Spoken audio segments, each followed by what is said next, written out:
बाबर को पानीपत के जंग के बाद जो मालो दौलत हाथ लगते हैं उसे वो अपने रिश्तेदारों और उमरा में दिल खोल कर तकसीम करते हैं। इसका जिक्र बाबर ने भी किया है और उनकी बेटी गुलबदन बानो ने भी अपनी तसनीफ हुमायूं नामा में उसका मुफस्सल जिक्र किया है। प्रोफेसर निशात मिर्ज़ा मंजर और डॉक्टर रहमान जावेद ने बीबीसी को बताया कि बाबर की शख्सियत की ख़ास बात उनका ख़वातीन के साथ ताल्लुक़ था। उन्होंने बताया कि ख़वातीन उनके मशवरों में शामिल होती थीं। उनकी वालदा तो उनके साथ थीं ही, नानी भी समरकंद से अंदजान पहुंच जाती थीं। खालाओं, चचियों, बहनों और फूफियों का उन्होंने बतौर ख़ास अपनी सवाहने में ज़िक्र किया है। बाबर की सवाहने में जितनी ख़वातीन का ज़िक्र है, उतनी ख़वातीन का नाम बाद की पूरी मुग़लिया सल्तनत में सुनने में नहीं आता है। इसके मुतालिक प्रोफेसर निशात मंजर ने कहा कि अकबर बादशाह से पहले तक मुग़लों में तुर्कों और बेगमों के रिवाज गालिब थे, जिसकी वजह से ख़वातीन की मौजूदगी हर जगह नज़र आती है। चुनांचे बाबर अपनी दो फूफियों का तस्करा करते हैं, जो मर्दों की तरह पगड़ी बांधती थीं, घोड़े पर सवार होती थीं और तलवार लेकर चलती थीं। यूँ तो तलवार चलाना और बहादुरी उनमें आम थी, लेकिन वो दरबार और मजालिस में आम तौर पर शिरकत करती थीं। महज शादी ब्याह तक उनका दायरा कार महदूद नहीं था। प्रोफेसर निशात कहती हैं कि अगर अकबर के ज़माने में मुग़लों का इंडनाइजेशन शुरू हुआ और उसके बाद ख़वातीन मंजर पस मंज़र में गुम होती गईं, चुनांचे बाद में हम जहांगीर के बगावत के मामले में सुलह कराने में जिन्हें पेश पेश देखते हैं, वो जहांगीर की फूफियाँ और दादियाँ हैं, और उनकी असली माँ जिनके पेट से वो पैदा हुए वो कहीं नज़र नहीं आती। अलबत्ता फ़िल्मों में उनके किरदार को खूब बढ़ा चढ़ा कर दिखाया गया है, क्योंकि ये फ़िक्शन पर मबनी है।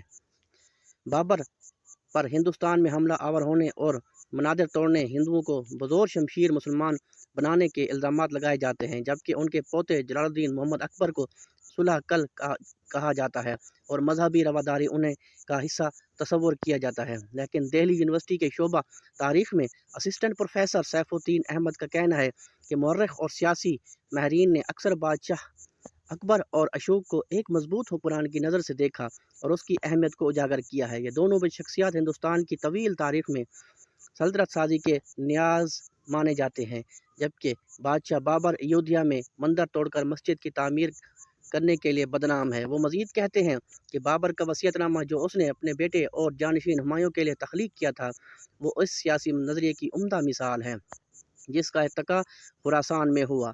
बाबर ने कई ऐसी मौज़ूआत की तरफ इशारा किया है जिसे आज की सियासी जमातें बिल्कुल नज़रअंदाज कर देती हैं या उसे खातिर में लाने को की में कोताही बरतती हैं। बाबर को हिंदुस्तान में बहुत अरसे रहने का मौका नहीं मिला, लेकिन अपनी फितरी जहानत से उसने जल्द ही यहाँ की खसूसियत इख्तियार कर ली और उसने हुमायूं के लिए जो वसीयत लिखी उससे उसकी इंसाफ पसंदी और मुदबराना काबिलियत का पता चलता है। बाबा ने लिखा, फर्जंद मन अव्वल यह कि मज़हब के नाम पर सियासत मत करो, कि तुम मजहबी तासुब को अपने दिल में हरगिज़ जगह न दो और लोगों के मजहबी जज्बात और मजहबी रसूम का ख्याल रखते हुए सब लोगों के साथ पूरा इंसाफ करना। सैफुद्दीन अहमद ने कहा कि बाबर का यही नज़रिया तो आज सेकुलरिज्म कहलाता है।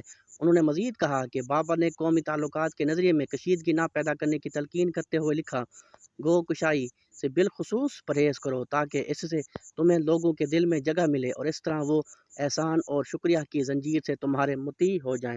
सैफुद्दीन अहमद के मुताबिक बाबर ने तीसरी बात यह कही कि तुम्हें किसी कौम की इबादतगाह मस्मार नहीं करनी चाहिए और हमेशा पूरा इंसाफ करना ताकि बादशाह और रियाया के ताल्लुकात दोस्ताना हो और मुल्क में अमन व अमान हो। चौथी बात यह कही कि इस्लाम की इशाअत जुल्म व सितम की तलवार के मुकाबले में लुत्फ़ व एहसान की तलवार से बेहतर होगी। इसके अलावा बाबर ने शिया सुन्नी इख्तलाफात को नज़रअंदाज करने और मशवरा दिया और ज़ात पात के नाम पर अवाम के अंदर रस्साकशी से गुरेज करने को कहा, नहीं तो उससे मुल्क की यकजहती को नुकसान होगा और हुक्मरान जल्द ही अपने इक़्तिदार से हाथ धो बैठेंगे। सैफुद्दीन के मुताबिक बाबर ने यह भी कहा कि अपनी रियाया के मुख्तलिफ खसूसियात को साल के मुख्तलिफ मौसम की तरह समझो ताकि हुकूमत और अवाम मुख्तलिफ बीमारियों और कमज़ोरियों से बच सकें।